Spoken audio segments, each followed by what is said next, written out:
गुरु का ध्यान कैसे किया जाए, यह एक बहुत बड़ा लक्ष्य है।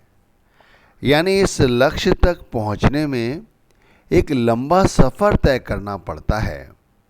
इसमें 1-2 महीने नहीं, कई कई वर्ष लग जाते हैं, कई कई जन्म बीत जाते हैं, फिर भी इस मंजिल तक नहीं पहुंच पाते। ध्यान सुनने में बड़ा छोटा और सरल जान पड़ता है, पर हम में से कितने लोग हैं जो रोज सच्चा ध्यान कर पाते हैं। गुरु का ध्यान करना चाहते हो तो सबसे पहले मन जो सारी जिंदगी बेलगाम घोड़े की तरह दौड़ता रहता है, उस मन को घोड़े की तरह ही लगाम लगा कर रखो। यदि यह संसार की माया की तरफ दौड़े या रिश्ते नातों की तरफ दौड़े, धन संपत्ति तथा निंदा आदि की उलझनों में उलझे, तो उसी समय इसकी लगामों को खींच कर रखो।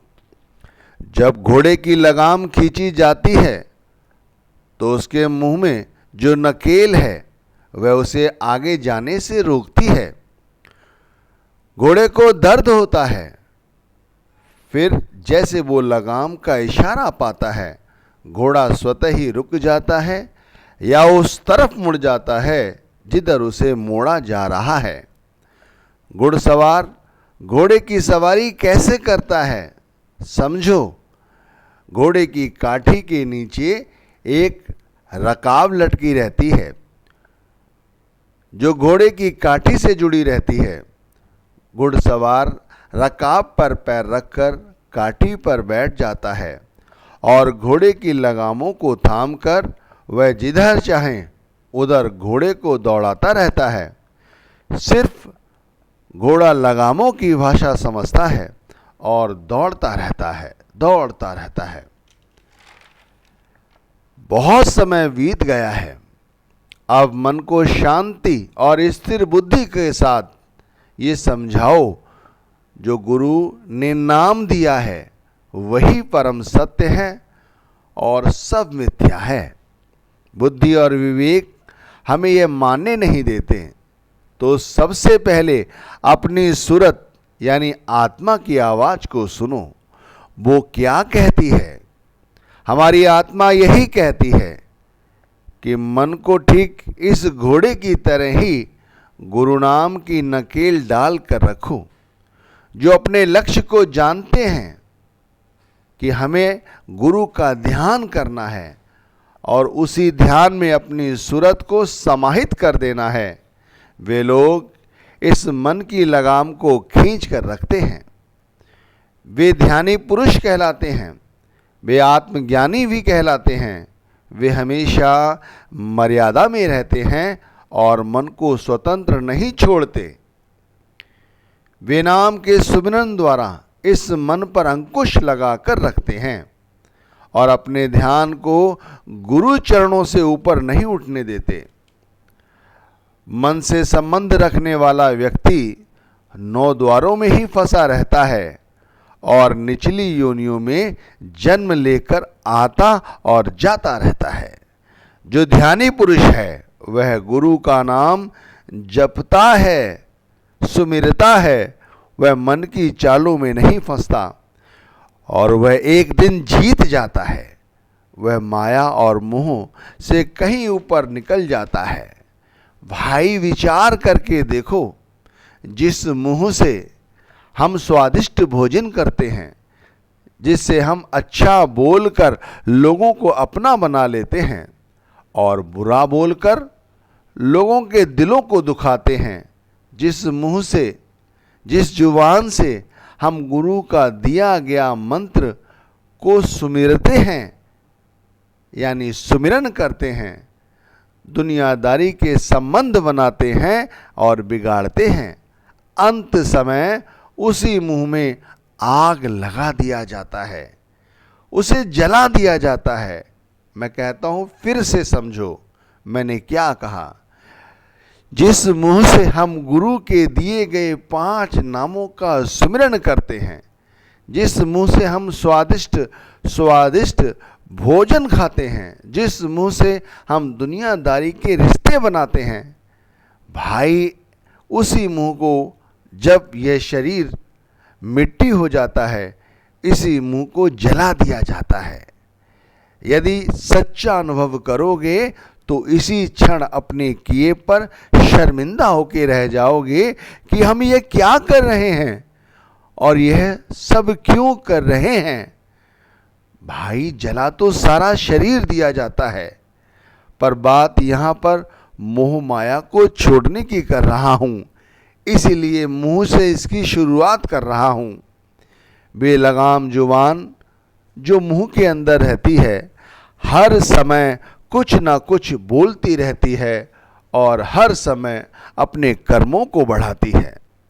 इसी तरह ये आंखें जो मालिक की अनमोल देन है, वो सारा दिन मोह माया को ही देखती हैं और अंत वेले ये भी राख यानी खाक हो जाती हैं।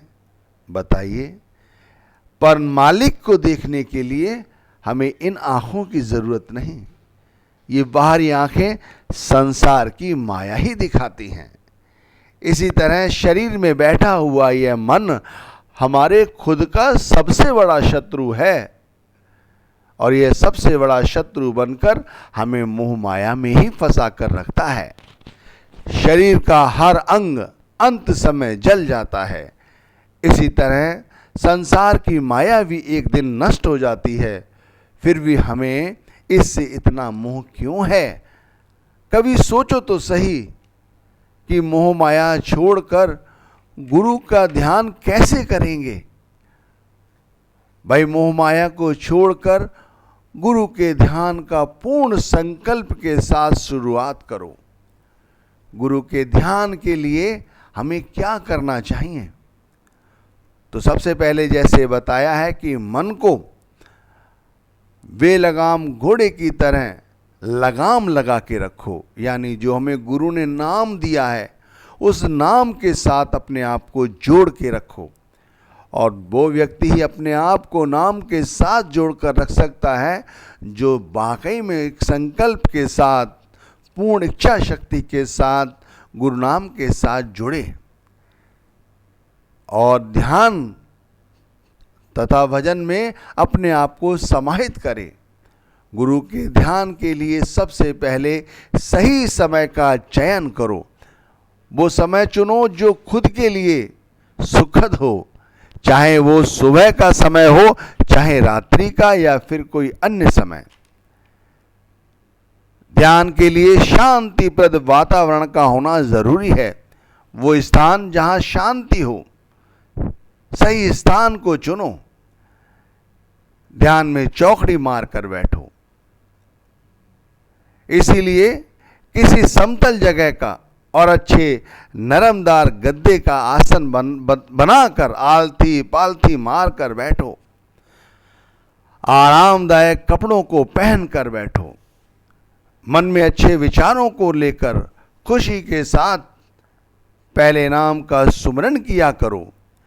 फिर ध्यान को समय दो और अपने ख्याल को आज्ञा चक्र पर गुरु के स्वरूप के साथ जोड़ो। आंखों को ज़्यादा जोर से दबाकर मत बंद करो और ना ही बार बार आंखों को खोलने की कोशिश करो और ना ही बार बार अपने आसन को बदलने की कोशिश करो। अपनी कमर और रीढ़ की हड्डी को सीधा रखो। जब ध्यान में गुरु का स्वरूप स्पष्ट होने लगे और अंतर में सुकून प्राप्त होने लगे, तब भजन में बैठने की कोशिश करो। भजन में भी अपने शरीर के हिसाब से आसन का चयन कर सकते हो। यदि बीमार हो और उकड़ू अवस्था में नहीं बैठ सकते तो लेटे लेटे भी भजन कर सकते हो। यदि बुजुर्ग हो और जमीन पर नहीं बैठा जा सकता तो कुर्सी पर बैठ के भी भजन किया जा सकता है। जैसी शरीर की स्थिति है उस हिसाब से आसन का चयन कर सकते हो। हर पल हर अवस्था में अपने कानों की आवाज को सुनने की बजाय अंतर में जो आवाज़ सुनाई दे उसे सुनने की कोशिश करो। इस आवाज़ को शब्द धुन कहते हैं। जो अंदर में प्रकाश दिखाई पड़े उसे शब्द का प्रकाश कहते हैं। ये शब्द के प्रकाश को अंदर में देखने की कोशिश करो। जब भजन करना सीख जाओ तो भजन की बैठक को बढ़ाते चले जाओ। मन को समझाओ कि इस सत्य को समझ जाओ कि एक दिन माया नहीं, गुरु का नाम ही साथ देगा, नाम की कमाई ही साथ देगी। मोह माया छोड़कर गुरु का ध्यान कोई विरला ही कर पाता है, लेकिन मोह माया छोड़कर गुरु का ध्यान करना इतना कठिन भी नहीं है। अगर मोह माया ही सच समझ रखी है तो फिर मोह माया से ऊपर नहीं उठ सकेंगे। और यदि गुरु का नाम वाकई में आपने जान लिया है कि यही वो सच्चा नाम है जिससे बार बार 84 में नहीं भटकना पड़ेगा, तो फिर इस नाम की कमाई करना कोई कठिन काम नहीं है। मन ही सबसे बड़ा हमारा शत्रु है, तो मन पर ही अंकुश लगाने की ज़रूरत है। और गुरु वाकई में सहायता देते हैं, हमारी संभाल करते हैं। जब हम गुरु के साथ अपने आप को जोड़ लेते हैं, गुरु के नाम के साथ अपने आप को जोड़ लेते हैं, तो हमारा ध्यान हमेशा गुरु के साथ जुड़ा रहता है और भजन करता रहता है, शब्द धुन सुनता रहता है, शब्द का प्रकाश देखता रहता है। इस तरह मोह माया का ध्यान छोड़कर हम गुरु का ध्यान कर सकते हैं और अनगिनत जीवात्माएं यह कार्य कर रही हैं। इसीलिए मोह माया को छोड़ने के लिए हमें कहीं बाहर भटकने की आवश्यकता नहीं है। केवल अंतर में गुरु के नाम के साथ अपनी लिप के तारों को जोड़ने की ज़रूरत है। जैसे जैसे आत्मा शब्द के साथ जुड़ती चली जाती है, मोह माया तो अपने आप छूटती चली जाती है। मोह माया की हस्ती है ही क्या? जब आत्मा शरीर को त्याग देती है तो मोह माया तो कुछ भी नहीं। ये सत्य बस हमें समझ में आ जाना चाहिए कि जब आत्मा शरीर की संगी नहीं है तो मोह माया की भी संगी नहीं होगी। और गुरु ने जो हमें नाम दिया है वो इस शरीर को नाम नहीं दिया है। गुरु ने इसी शरीर में बैठी अमुक आत्मा जो परमात्मा का अंश है उसे नाम दिया है। तो उसी सूरत के द्वारा गुरु के नाम का, गुरु का, परमात्मा का ध्यान करने लग जाओ, जीवन सफल हो जाएगा। ओम